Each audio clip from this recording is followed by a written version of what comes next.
Magandang hapon mga kabay. So ito yung pangalawa ko na repair mga kabay.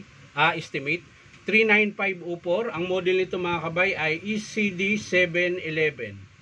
Ulitin ko mga kabay, ECD711 Stanley Patmax cordless.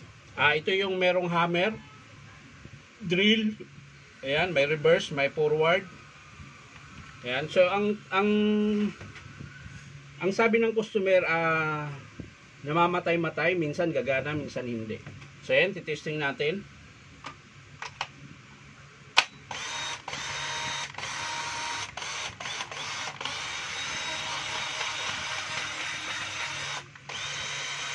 So ayan, sa ngayon gumagana naman siya. So tingnan natin yung drill kung gumagana. So ayan, gumagana mga kabay, hammer. Gumana rin. Yung speed niya, lagay natin sa 2. Ayan.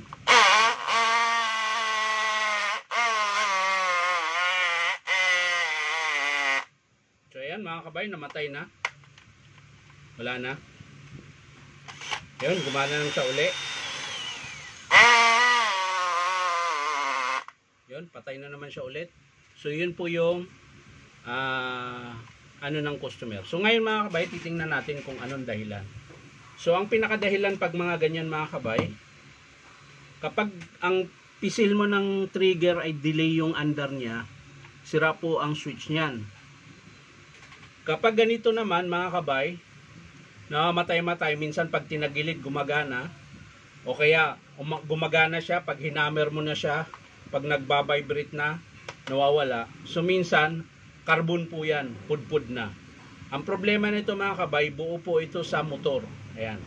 Pero bubuksan pa rin natin para masiguro natin na yun talaga ang sira.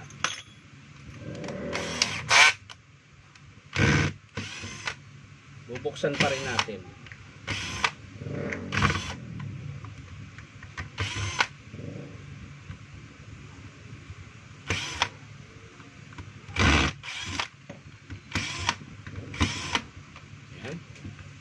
Siyempre dito tanggalin na natin lahat. Yan.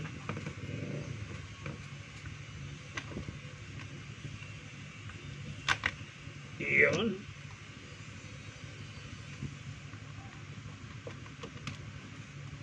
Siyempre dito hindi pa pala natanggal mga kabay. Yan. Ikot. Yun. So dahan-dahan lang mga kabay para hindi po makalas. Ayan. Lagay natin dyan. So silipin kaagad natin yung kanyang carbon brush.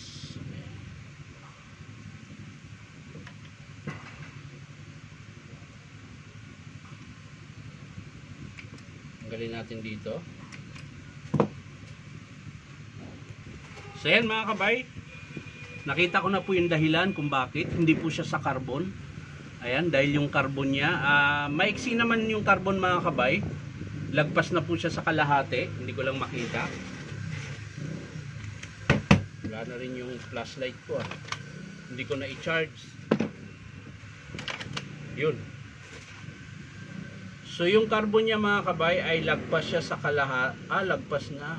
Maiksi na rin. Ayan. So palitin na rin pala talaga.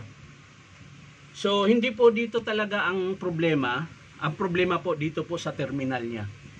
Ayan po, kung mapapansin nyo po yung terminal dito sa kabila, ayan, itim. Tapos kung mapapansin nyo, ikutin ko, ayan, yung terminal niya sa kabila, dilaw na dilaw pa rin. Ibig sabihin wala po siyang gas-gas. Ayan. Tapos kung mapapansin nyo, ayan, yung terminal din niya sa pula, ayan, puting-puti pa. Pagdating dito sa itim, ayan, maitim na po yung loob. Ayan. So ibig sabihin po maluwag ito. So habang gumagana siya mga kabay, ayan, ayan, kakabit natin. Ayan. Pag nagbabibrate siya, namamatay dahil lumuluwag po. Ito po yun, lumuluwag. So tingnan natin dito kung nakasaksak. Ayan, tingnan natin kung baka makita natin dito pag kumikislap. So wala.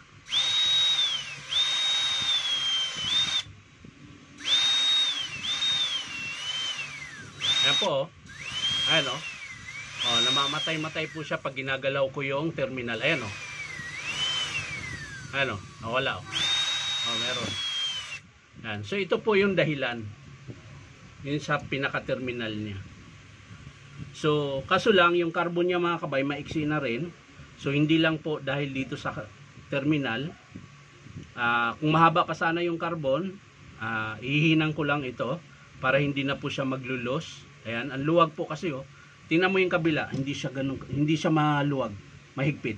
Ito ang luwag oh. Mapapansin niyo mga kabay, ayan. Umaalog po yung terminal niya dahil maluwag po ito.